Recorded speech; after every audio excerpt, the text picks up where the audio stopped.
In today's training, we're going to talk about why the toe drag is dead and why this one move has completely replaced it. And if you watch somebody like Patrick Kane, which this move is named after, you'll understand why very quickly. So first we're going to jump in. I'm going to demonstrate the move. I'm going to show why it's different than the toe drag or the toe pull. And then I'm going to break down all the progressions that you can learn it. So first, let's take a look at what the move is.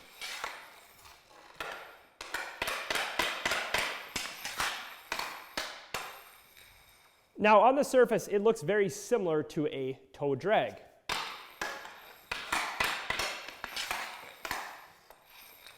However, there is a distinct difference in a few different benefits of why the Kane drag is superior to a toe drag or a toe pull.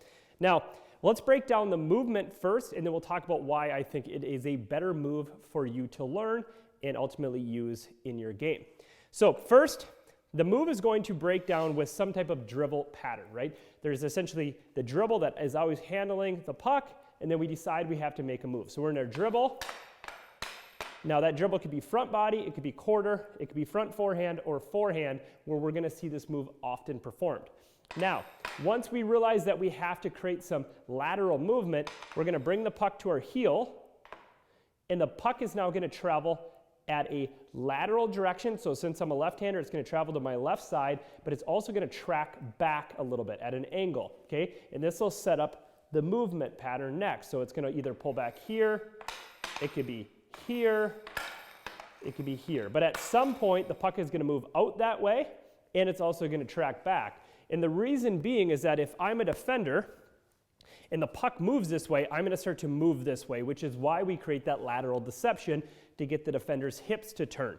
So we got our dribble, and then we have our heel drag, and now from here, we're going to cup with the toe, and we're going to make this teardrop motion. When I do that, and I talk about this often, I'm using my thumb to press down to strengthen my wrist for that motion. So it's this motion here that we're going to make. So now we're here, and we're going to press down and bring it right back to where we began. So let's slow it down.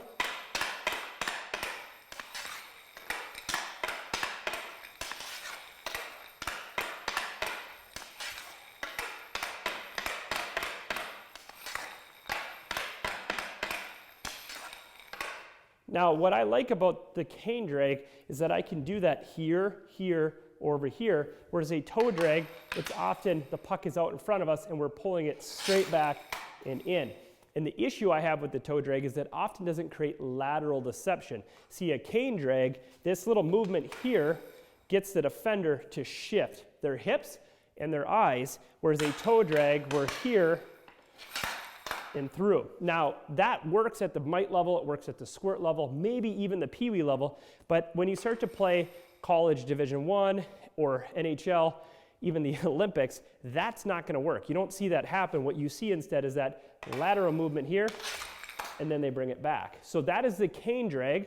Now we've worked through the progressions, which is that dribble pattern, and then that pullback. And then from there, it is essentially a figure eight. So how do we learn this move? Well, first we have to have our dribble patterns down. So we need to be strong here. Forehand, quarter, front body. From there, we want to get that pull back.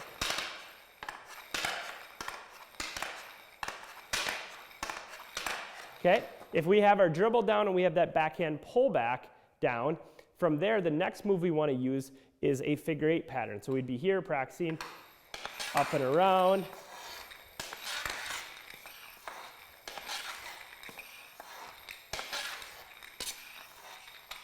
Now those are the three different skills we have to stack together.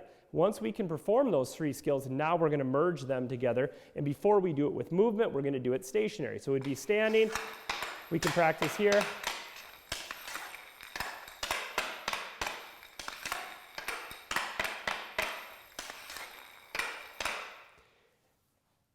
From there, we want to practice, if that's front body, bring it to your quarter.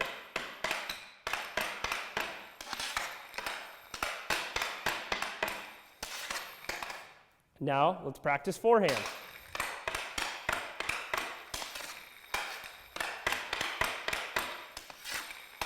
Okay, Now we have stationary down. Now we can start to practice walking.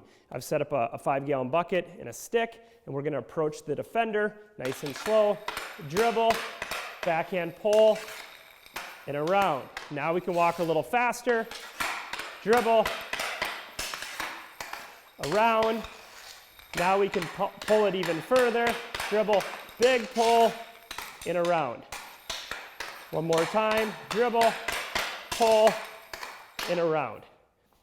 And that is the Kane drag.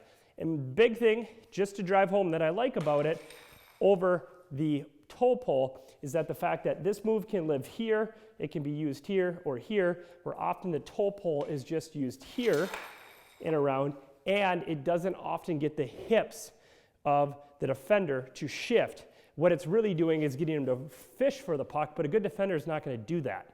When you get to the higher levels, they're not going to go lunging at the puck. They're going to stay square, and so instead we got to get their hips to shift, and now we can go around. So that's why I like it. Those are the progressions I use to teach it. Let me know what you think, and if you have any questions, feel free to drop it in the comments below.